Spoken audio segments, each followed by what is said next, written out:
The opioid crisis.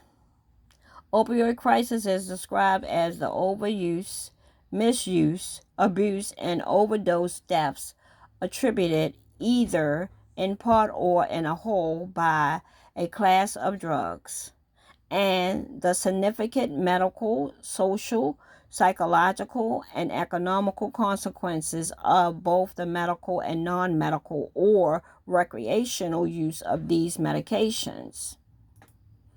The history of opioids. In the United States, from 1999 to 2016, it is estimated that 453,300 Americans have died from opioid use, with the Surgeon General doubted the opioid crisis was theoreticalized to have been caused by the overprescriptions of opioids in 1990.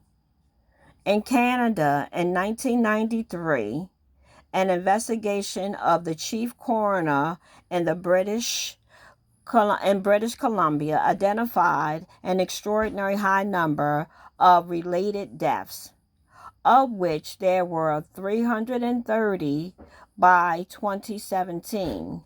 There were 1,473 deaths in British Columbia and 3,996 deaths in Canada as a whole. Outside North America, approximately 80% of the global pharmaceutical opioid supply is consumed in the United States. It has also become a serious problem outside the United States, mostly among young adults. The concern not only relates to the drug themselves, but to the fact that in many countries, doctors are less trained about drug addiction, both about and causes of treatment. Accessibility of prescriptions of opioids. The worry surrounding the potential of a worldwide pandemic has affected the opioid accessibility in countries around the world. Approximately 2.5 million people per year, including 2 million children, died without pain relief worldwide, with many of these causes occurring in low and middle income countries. Alternative for opioids. Alternative drugs options for opioids include ibuprofen, Tylenol, aspirin, steroid options, all of which can be prescribed to the patients or provided to them over the counter. Along with drug alternatives, many alternatives can be provided through physical activities, physical therapy, acupuncture, injection, nerve block, massage, and relaxation techniques are physical activities that have been found to have help with chronic pain. New pain management drugs like marijuana and cannabis oils have also been found to help treatment symptoms of pain.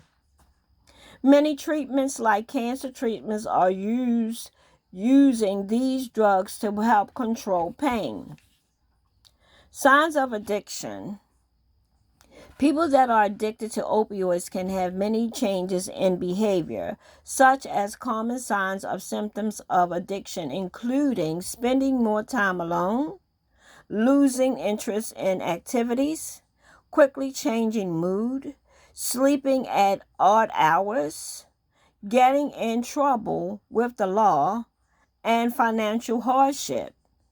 If you notice any of these behaviors in a peer or in oneself, a physician should be consulted.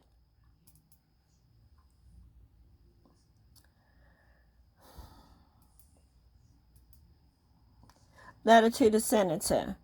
Furthermore, as we continue to move through the COVID-19 pandemic, there has been an increase in the number of individuals that continue to use and suffer from addiction in our cities and countries across all demographics, which has been a large problem even before the pandemic. We need solutions to the opioid crisis.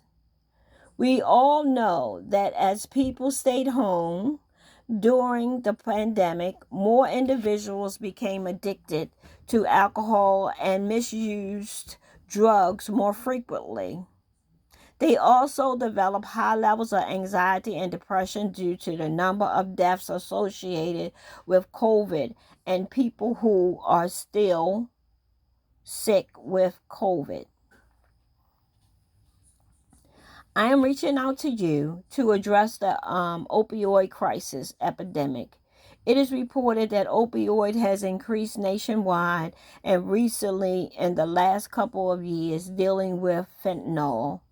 The jails are full of youth and young adults who are arrested for related crimes with long-term sentences.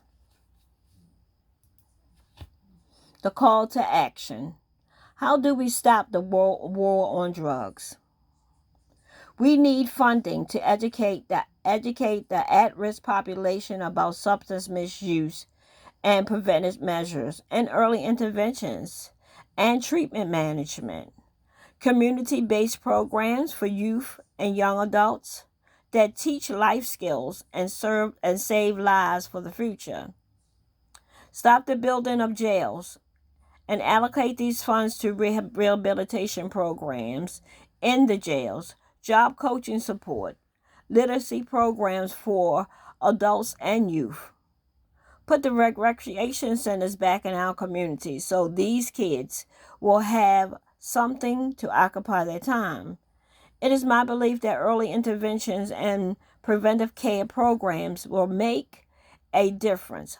Also holding these physicians accountable with limiting the use of writing prescriptions for these drugs and as well and training. Our children deserve a chance at a better life and we must save lives for the future generations.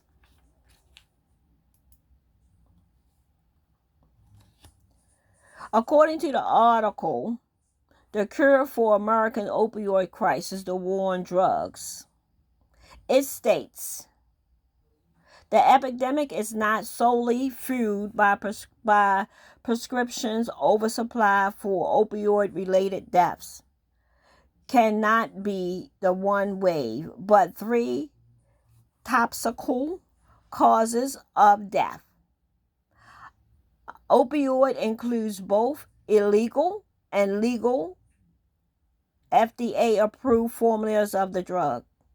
Also, this article also states that healthcare providers in 1 year wrote enough prescriptions to provide each American with one bottle of opioids like oxycodone and Vicodin, and incidents of medication cabinets overdose were reported to have increased for at least the last decade. 10 years after the peak of prescriptions opioid popularity came a crash of heroin-related overdose in 2010 to 2012, with another wave of deaths linked to synthetic opioids like fentanyl following soon after.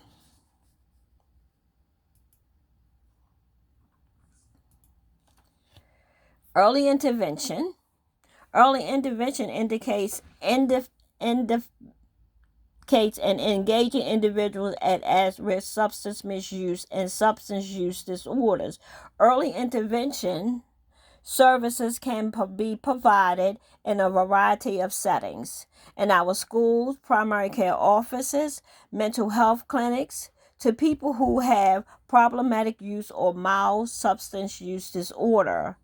The service is usually provided in an individual presence for another medical condition or social service need is not seeking treatment for substance abuse disorder.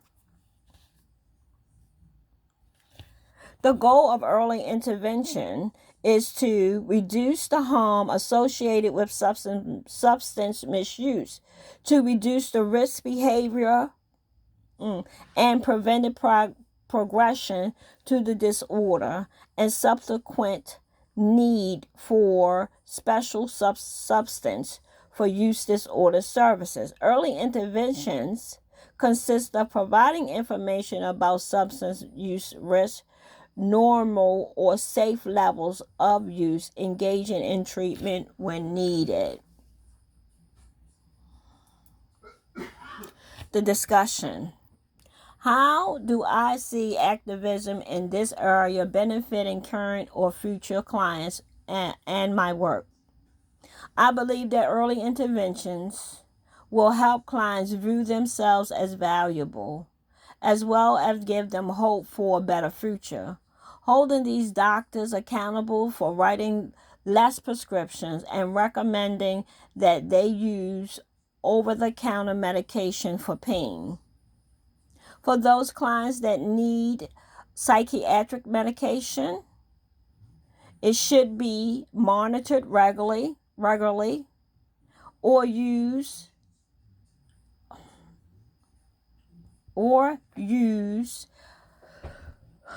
holistic approaches as alternate measures or consider mindfulness therapy.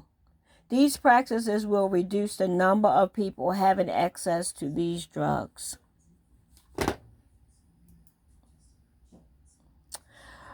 Personal reflection. I have seen many activisions as the Say My Name movement and others like No Justice, No Peace. I believe they are a powerful way of making change and bringing about change in today's time for a future cause. Engaging in activism.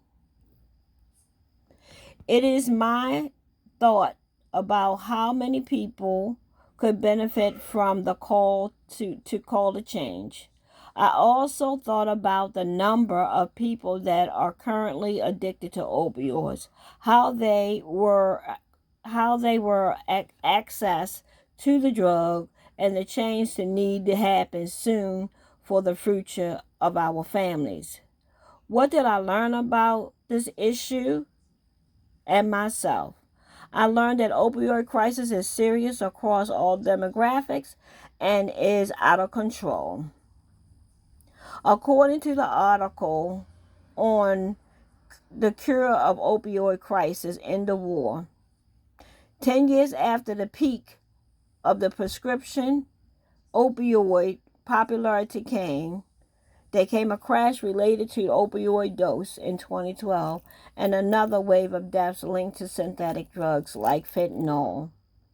Also learned that it is important to be transparent by exposing these serious issues publicly.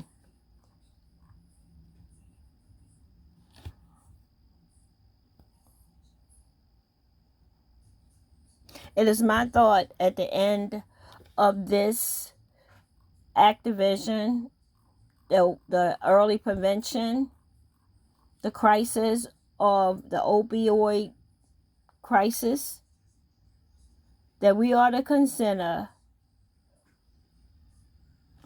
done.